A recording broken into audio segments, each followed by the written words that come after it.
तो दोस्तों आज क्या है कि 20 इंपोर्टेंट क्वेश्चन का सेट लेकर के आया हूं। जो चैप्टर आपका क्या है, नाभिकीय भौतिकी यानी कि न्यूक्लियर फिजिक्स से है। जी हाँ दोस्तों, ध्यान रखिएगा, ये न्यूक्लियर फिजिक्स से जो क्वेश्चन आती है दोस्त, एकदम श्योर है कि क्वेश्चन इसमें जो हम 20 सेलेक्ट करके लाए क्वेश्चन उससे आएंगे ही क्वेश्चन। ध्यान रखिएगा, बहुत इंपॉर्टेंट है और एक दो क्वेश्चन तो इससे रहता ही है हर बार। चाहे आप आरपीएफ का एग्जाम दे लो, चाहे एनटीपीसी का एग्जाम दे लो, चाहे ग्रुप डी का दे लो, चाहे टेक्नीशियन का दे लो, दोस्त नाभिकीय भौतिकी से, न्यूक्लियर फिजिक्स से क्वेश्चन रहता ही है। हम जो लेकर के आए हैं आपका 20 क्वेश्चन का सेट, उसी से आएंगे, उससे बाहर नहीं जाएगा। तो दोस्त क्या कीजिए, वीडियो को इग्नोर मत कीजिए, शुरू से अंत तक के देखिएगा, स्किप मत कीजिएगा, समझ में आएगा। अब जो लोग नए हैं, आप पिछला वीडियो नहीं देखे हैं तो दोस्त जाकर के पिछला वीडियो सभी को चेकआउट कीजिए और देख लीजिए और नोट्स तैयार कर लीजिए, क्योंकि सभी पिछला जितने भी वीडियो है, सभी वीडियो क्या है कि चैप्टर वाइज बना हुआ है और चैप्टर वाइज बहुत इंपॉर्टेंट क्वेश्चन दिया गया है, जिसकी संभावना जो है एग्जाम में आने की बहुत ज्यादा है। ध्यान रखिएगा, इग्नोर मत कीजिएगा, वरना बाद में पछताइएगा, पछताने से कुछ नहीं होगा। ध्यान रखिए इस चीज को। और हाँ, मॉक टेस्ट भी आपका लिंक दिया हुआ है डिस्क्रिप्शन में, जाकर के मॉक टेस्ट दीजिए। पास कोड भी दिया हुआ है, बहुत लोग सवाल करते हैं कि पास कोड नहीं है। दोस्त जो लिंक दिया हुआ है मॉक टेस्ट का, उसी के नीचे क्या है कि पास कोड लिखा हुआ है, ध्यान से देखिएगा और उस पास लिंक को जाकर के टैप कीजिएगा, अब खुलेगा, उसके बाद पास कोड भी डालिएगा, आपका आ जाएगा। नाम और डिस्ट्रिक्ट जरूर मेंशन कीजिएगा, पता लगेगा कि कौन कहां से दे रहे हैं। और सभी जो है जितने भी मैंने फिजिक्स पढ़ाया दोस्त, उसी से आपका मॉक टेस्ट हो रहा है। तो फिजिक्स जल्द ही खत्म होने वाली है, इसके बाद हम आएंगे आपका बायोलॉजी पे। बायोलॉजी से 20 इंपोर्टेंट क्वेश्चन का सेट चलेगा। जी हाँ दोस्त, और फिजिक्स से जो हम पढ़ा दिए अभी तक के जितने भी सेट दे दिए हैं, उससे मॉक टेस्ट होता रहेगा, ध्यान रखिएगा। तो चलिए, इसमें जो हम आपका जो नाभिकीय यानी भौतिकी से, न्यूक्लियर फिजिक्स से जो 20 इंपोर्टेंट क्वेश्चन का सेट लाए हैं दोस्त, उससे हम शुरू करते हैं क्वेश्चन नंबर फर्स्ट से। ध्यान रखिएगा, बहुत इंपॉर्टेंट है, देख लीजिए। इसमें क्वेश्चन नंबर फर्स्ट में इसमें दे दिया है कि सूर्य की ऊर्जा किस माध्यम से उत्पन्न होती है। जी हाँ, बहुत इंपॉर्टेंट है, अब बहुत इजी सवाल भी है। सूर्य में जो ऊर्जा होती है वो किस माध्यम से उत्पन्न होती है, देख लीजिए। कितना बार पूछा गया है, एनटीपीसी से लेकर के ग्रुप डी से लेकर के हर जगह पूछा गया है ये सवाल। बहुत इंपॉर्टेंट है और इजी भी है, जैसा कि आप सबको पता भी होगा।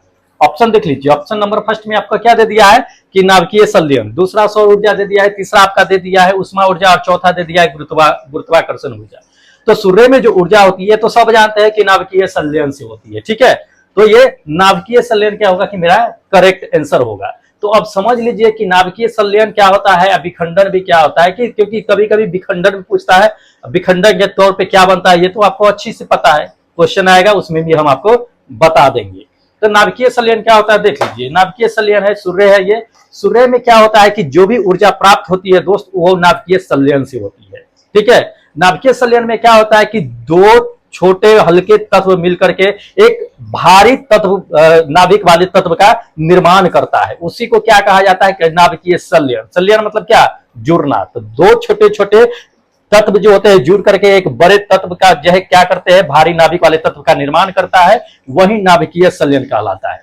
और सूर्य में ऊर्जा इसी से प्राप्त होता है। इसमें क्या होता है कि हाइड्रोजन और हीलियम होता है, ये तो पता ही है, हाइड्रोजन और हीलियम होता है। तो इसमें क्या होता है कि हर प्रत्येक सेकेंड सूर्य में क्या होता है कि अरबों हाइड्रोजन नाभिकीय संलयन में भाग लेता है, अरबों, हर एक सेकेंड की बात बता रहे हैं। और इससे क्या होता है कि ऊर्जा निकलती है, ध्यान रखिएगा इस चीज को। नाभिकीय विखंडन क्या होता है कि नाभिकीय विखंडन जो होता है उसमें एक बड़े तत्व के नाभिक जो होते हैं टूट करके दो छोटे छोटे हल्के तत्व के नाभिक में क्या होता है, विभाजित हो जाते हैं, तो वो नाभिकीय विखंडन होता है, ठीक है। तो ये भी सवाल पूछा जा सकता है, इंपॉर्टेंट है, भूलना नहीं है, ठीक है।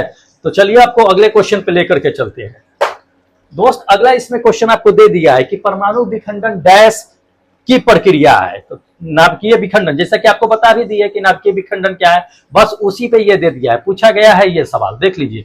तो समझ लीजिए विखंडन भी क्या होता है क्या नहीं होता है। ऑप्शन देख लीजिए, ऑप्शन पहला आपको दे दिया है इसमें कि परमाणु रूपांतरण होता है, दूसरा आपको दे दिया है कि एक भारी परमाणु नाभिक के उपखंडों में टूटना होता है या टूट जाता है वो, तीसरा आपको दे दिया है इसमें कि एक नए नाभिक के गठन के लिए, ठीक है, एक नए नाभिक के गठन के लिए क्या होता है कि दो या दो से अधिक नाभिक करते हैं, ये होता है। या चौथा आपको दे दिया है इसमें कि अणुओं के उपखंड होता है। तो आपको मैंने बता ही दिया था कि नाभिकीय विखंडन या परमाणु विखंडन क्या होता है।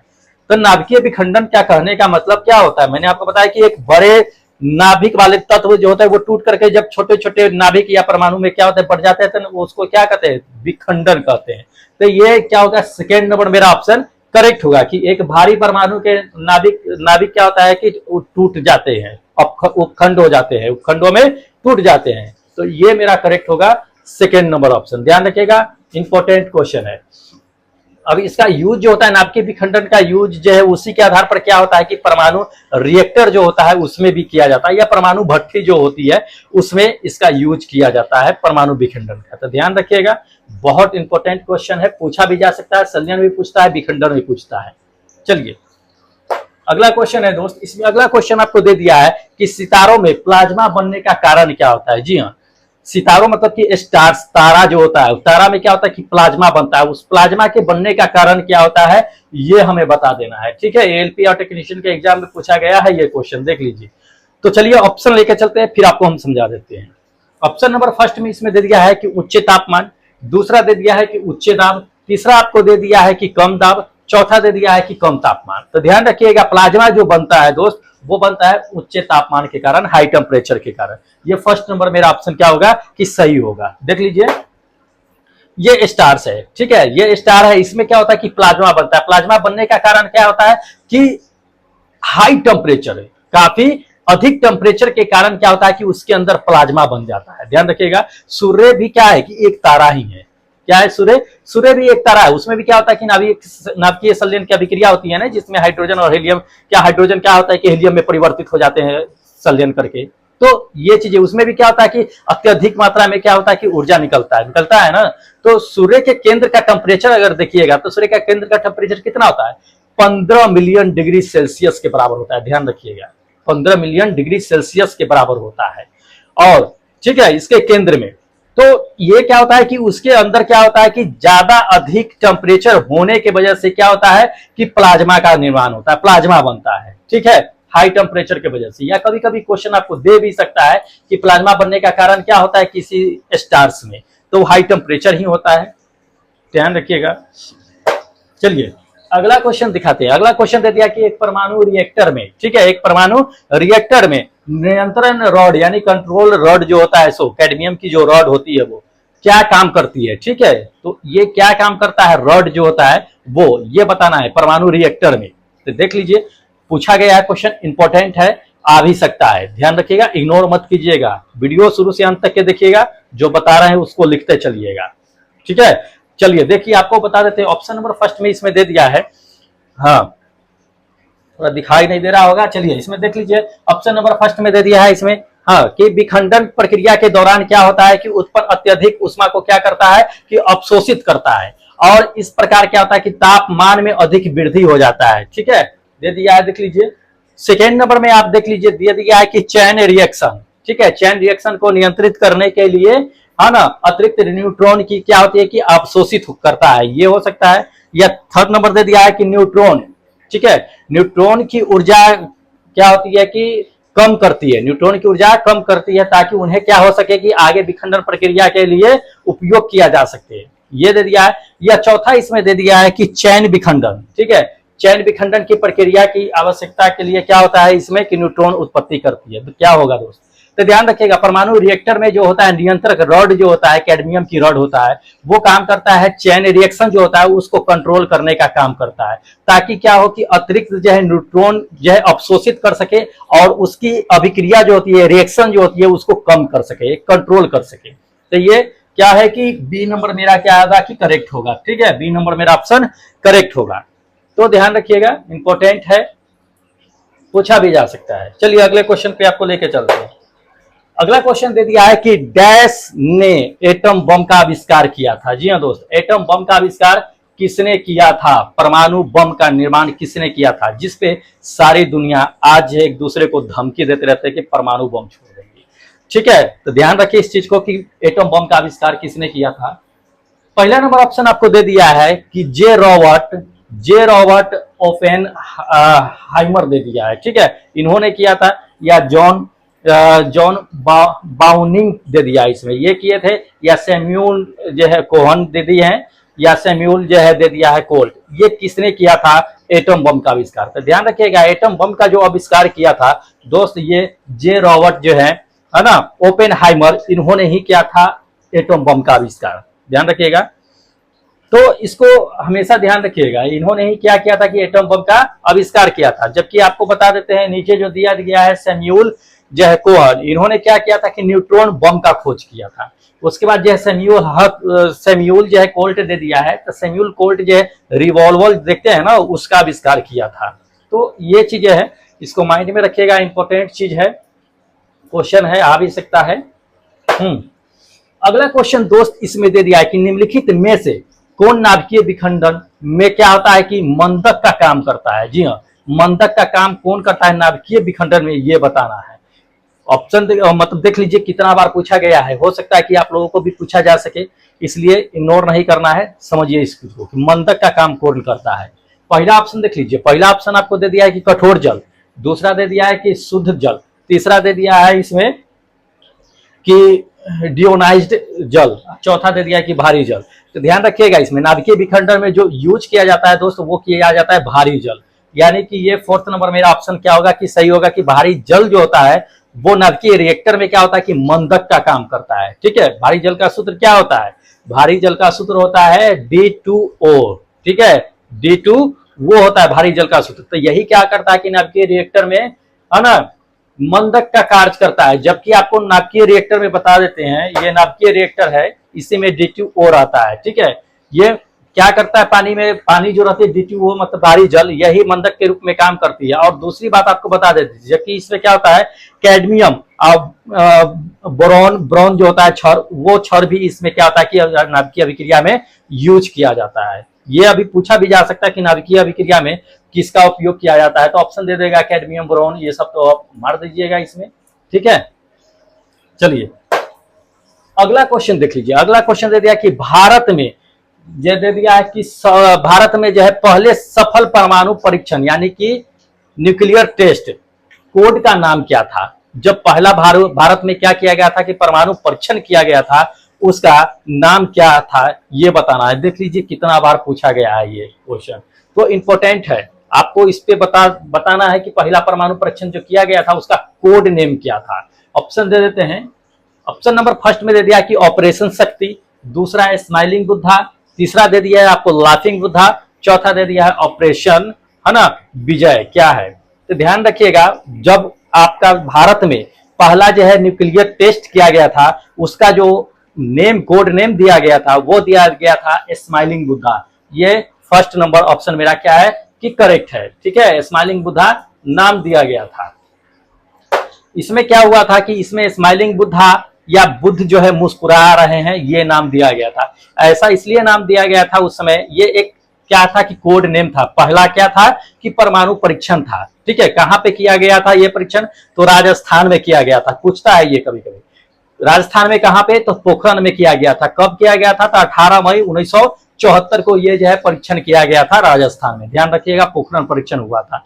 उसी समय इस जो है न्यूक्लियर टेस्ट का नाम जो है स्माइलिंग बुद्धा या मुस्कुराते हुए बुद्धा का कोड नेम दिया गया था। या दूसरा भी जो है टेस्ट किया गया था, ये भी पूछता है, तो वो आता है क्वेश्चन, इसमें आएगा, हम आपको बता देंगे।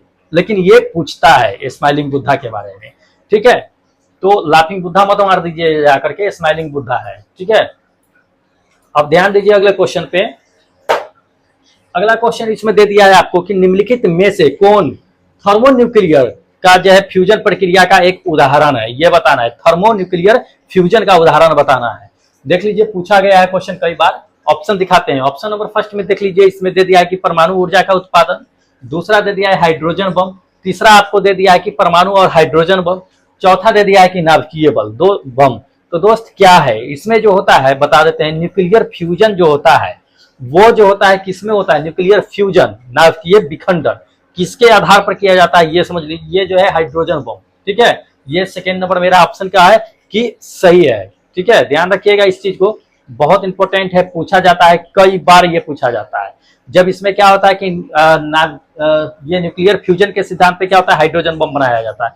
जब इसके अंदर फ्यूजन होती है ना, तो फ्यूजन होने के बाद क्या होता है, अधिक मात्रा में टेम्परेचर निकलता है, ठीक है। इसलिए इसको क्या कहा जाता है कि न्यूक्लियर फ्यूजन कहा जाता है, और इसी के आधार पर क्या होता है, हाइड्रोजन बम बनाया जाता है। पूछता है ये क्वेश्चन, ध्यान रखिएगा, कई बार पूछा जाता है ये।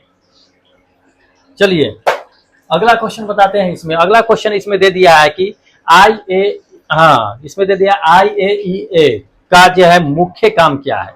तो समझ लीजिए पहले कि IAEA है क्या, इसका पूरा नाम है क्या, ये समझ लीजिए। उसके बाद जो है ऑप्शन आपको हम बता देते हैं कि ऑप्शन में होगा क्या, ठीक है।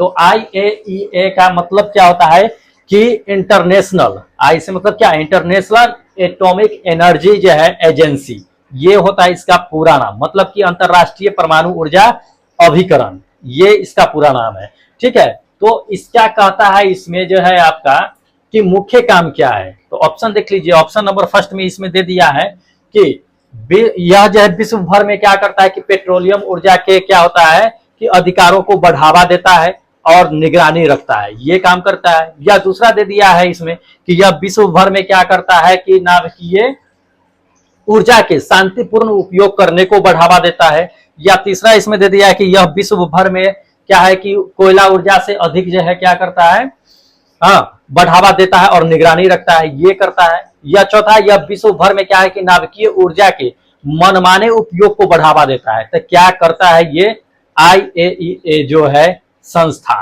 तो ध्यान रखिएगा, IAEA जो है एक इंटरनेशनल संस्था ही है।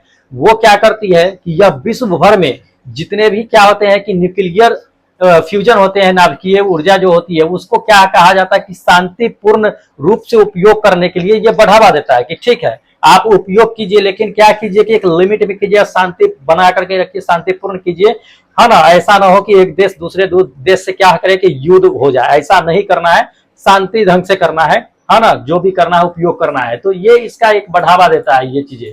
तो ये जो अंतरराष्ट्रीय परमाणु ऊर्जा अभिकरण क्या है कि एक संस्था है, समझ गए। ये चीजें जो परमाणु ऊर्जा के सन्ने क्या करता है कि उपयोग को रोकने की प्रयास करता है कि ज्यादा कोई इसका यूज ना कर सके, ठीक है। इसका अपगठन जो हुआ था, ये दे दिया है, ये IAEA का गठन जो हुआ था वो 29 जुलाई 1957 को हुआ था। ध्यान रखिएगा इस चीज को, कहाँ हुआ था, तो ये ऑस्ट्रेलिया में इसका जो है स्थापना किया गया था। तो ध्यान रखिएगा, इंपॉर्टेंट है, इसको भूलना नहीं है। चलिए अगला क्वेश्चन बताते हैं।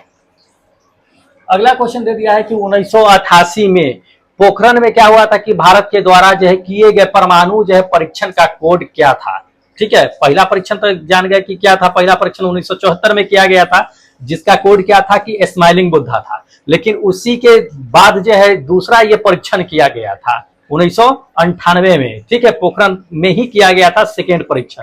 तो उसका जो है कोड नेम क्या था ये बताना है हमें, ठीक है। तो इसमें क्या है कि देख लीजिए, पूछा गया है कई बार, इंपॉर्टेंट भी है। तो इसमें ऑप्शन देख लेते हैं। ऑप्शन इसमें पहला दे दिया है, देख लीजिए कि ऑपरेशन डिजर्ट जो है स्टॉर्म ये था। या दूसरा ऑपरेशन जो है ना विजय। या तीसरा ऑपरेशन शक्ति। या चौथा दे दिया है आपको ऑपरेशन काबू। क्या था तो दोस्त, ये जो है 1998 में जो इसका परीक्षण किया गया था उसका जो नाम था वो ऑपरेशन शक्ति था, ठीक है। ये था सेकेंड परीक्षण। इसमें क्या किया गया था, जैसा कि आपको पता है कि पहला परीक्षण जो है किया गया था, परमाणु का जो पहला परीक्षण किया गया था वो कब किया गया था, 1974 में किया गया था। कहाँ किया गया था, राजस्थान में किया गया था। राजस्थान में कहा, पोखरण में किया गया था। उसका नाम कोड नेम क्या था, स्माइलिंग बुद्धा था, ठीक है। और उस समय जब ये परीक्षण किया गया था उस समय के प्रधानमंत्री कौन थे, तो उस समय के जो प्रधानमंत्री थे दोस्त श्रीमती इंदिरा गांधी थे उस समय के, ठीक है। उन्हीं के प्रेजेंस में क्या किया गया था, 1974 में पोखरण परीक्षण जो है फर्स्ट जो है किया गया था, पहला परमाणु परीक्षण किया गया था, ठीक है। लेकिन लगभग 24 साल के बाद 1998 में क्या किया गया कि सेकेंड परीक्षण किया गया, दूसरा परीक्षण पोखरण जो है परीक्षण किया गया। ये कब हुआ, डेट याद रख लीजिएगा, 11 मई से लेकर के 13 मई के बीच 1998 में ही किया गया था, ठीक है। 5 परमाणु परीक्षण किए गए थे इसमें 11 मई से लेकर के 13 मई के बीच में, ठीक है। उस समय जो इसका कोड दिया गया था दोस्त वो ऑपरेशन शक्ति दिया गया था, ठीक है, ऑपरेशन शक्ति रखा गया था। उस समय के जो प्रधानमंत्री थे वो थे श्री अटल बिहारी वाजपेयी जी थे, उस समय के प्रधानमंत्री, जब क्या था कि लगभग सेकेंड परमाणु परीक्षण किया गया था पोखरण में, तब की बात है, ये फोटो है उस समय का। ठीक है, तो ध्यान रखिएगा, इसको भूलिएगा नहीं, इंपॉर्टेंट है। चलिए अगला क्वेश्चन लेकर के चलते हैं दोस्त। अगला क्वेश्चन आपको दे दिया है कि चीन ने अपने कृत्रिम जो है क्या है कि सूर्य के लिए इनमें से किस तकनीकी का उपयोग किया है। जैसा कि आप लोग भी न्यूज में अभी तत्काल भी सुने होइएगा, या 1-2 साल 3 साल 4 साल पहले भी सुने होइएगा कि चीन ने क्या किया कि एक आर्टिफिशियल सूर्य बना लिया है, मानव द्वारा निर्माण करके एक सूर्य बना लिया है। ठीक है, ये सुने हैं आर्टिफिशियल सन का निर्माण किया था, वो क्या है कि किस टेक्नोलॉजी का यूज करके बनाया था, आप ये हमें बताना है। पूछा भी गया है 21 में, तो स्वाभाविक है कि 21-20 के आसपास में ही बनाया होगा, 20 के आसपास में, 19 के आसपास में बनाया होगा आर्टिफिशियल सन, तभी 21 में ये करंट में पूछ दिया है। लेकिन क्या है कि नाभिकीय ऊर्जा, नाभिकीय फिजिक्स भौतिकी हम लोग पढ़ रहे हैं, तो ये क्वेश्चन तो आने की संभावना है, क्योंकि रिसेंटली चीजें है ये। तो देख लीजिए ऑप्शन इसमें आपको दे दिया है, पहला में कि नाभिकीय विखंडन, उस पे जो है काम किया था, या दूसरा नाभिकीय संलयन, या तीसरा आपको दे दिया है कि गुरुत्वाकर्षण बल, और आपका चौथा दे दिया है इसमें कि विद्युत चुंबकीय प्रेरण। दोस्त किस पे जो है चीन ने सूर्य जो आर्टिफिशियल सन बनाया, किसके जो है किसके आधारित बनाया है, तो ये बताना है। तो इस पे देख लीजिए, ये सूर्य, तो आपको पता है कि सूर्य किस पे काम करती है, तो सूर्य जो काम करती है वो नाभिकीय संलयन के सिद्धांत पे ही काम करती है। ठीक है, उसमें नाभिकीय संलयन की अभिक्रिया होती है, तभी वो सूर्य क्या होता है कि अपना ऊर्जा उत्पन्न करती है। तो स्वाभाविक है उसका डुप्लीकेट अगर बनाया है तो उसमें भी क्या करेगा कि नाभिकीय संलयन ही अभिक्रिया कराएगा। तो ये है सेकेंड नंबर मेरा ऑप्शन कि नाभिकीय संलयन ही होगा। ठीक है, संलयन के आधार पर भी चीन ने क्या किया कि आर्टिफिशियल सन का निर्माण कर दिया। देख लीजिए, ये सन है, आर्टिफिशियल सन है, इसी को क्या किया है कि चीन ने क्या किया कि आर्टिफिशियल सन का निर्माण कर दिया। ये जो आर्टिफिशियल सन का निर्माण किया, ये जो अपने सूर्य जो देख रहे हैं ओरिजिनल सूर्य, ठीक है, उससे क्या था कि 1500 मिलियन डिग्री सेल्सियस का ही अधिक टेम्परेचर ये उत्पन्न करता है। ध्यान रखिए, अगर इसको एक्टिव करके पूरी दुनिया पर लगा दिया जाए तो वो जो टेम्परेचर सूर्य से आता है उससे 150 मिलियन अधिक टेम्परेचर आएगा। ध्यान रखिए, तो बहुत पावरफुल बनाया है इसने। ठीक है, तो इसकी कोर की तुलना में क्या है कि सूर्य की कोर की तुलना की अगर बात करें तो उससे 10 गुना गर्मी ये पैदा करेगा। ठीक है, तो ये आर्टिफिशियल सन ये चीन ने बनाया है। ये उस समय क्या था कि सभी जगह चर्चे में भी आ गया था कि चीन ने आर्टिफिशियल सन का निर्माण कर दिया है। सुने होइएगा अगर ध्यान में होगा तो। ध्यान दीजिए, अगला क्वेश्चन आपको दे दिया है कि इसमें कौन सा जो है भारत एवं विश्व का पहला जो है ना रिएक्टर है, भारत और विश्व का पहला रिएक्टर है जिसे यूरेनियम 233 ईंधन के रूप में क्या है कि उपयोग करके डिजाइन किया गया था। जी हाँ, पूछा गया है कई बार क्वेश्चन। ठीक है, तो ध्यान रखिए, पहला आपको बता देते हैं, ऑप्शन देख लीजिए। ऑप्शन दे दिया है कि पूर्णिमा 2, या ध्रुव, या कामनी, या तीसरा चौथा दे दिया पूर्णिमा 1। तो दोस्त क्या है ये, ध्यान रखिएगा। तो ये जो ऑप्शन होगा, ये थर्ड नंबर मेरा ऑप्शन क्या है कि कामनी होगा। कामनी है जो भारत या पूरे विश्व में कहिए कि परमाणु रिएक्टर, पहला रिएक्टर जो है स्थापना किया गया था यूरेनियम 233 का यूज करके। भारत में ही नहीं, पूरे वर्ल्ड की बात बता रहे, पूरे वर्ल्ड में पहला जो है परमाणु ये रिएक्टर यूज किया गया था, जिसका नाम रखा गया था कामनी। कामनी का मतलब क्या होता है ये समझ लीजिए। कामनी का मतलब का को अलग, मनी को अलग कर दीजिए, तो ये क्या होगा आपका कामनी होगा। का का मतलब कल्पक्कम, मिनी है, कल्पक्कम मिनी के नाम से इसको कामनी रखा गया है। ठीक है, तो ये भारत ही नहीं बल्कि पूरी दुनिया का एक जो है क्या था कि पहला परमाणु रिएक्टर था। ठीक है, जिसका उपयोग करके बार्क द्वारा डिजाइन किया गया था। बार्क मतलब क्या, Bhabha atomic research centre. BARC मतलब भाभा एटॉमिक रिसर्च सेंटर, उनके द्वारा ये तैयार किया गया था यूरेनियम 233। ठीक है, उसी के ईंधन के चक्र पर जो है ये था कि आधारित था। तो ये किया गया था, इंपॉर्टेंट है, इसको भूलना नहीं है।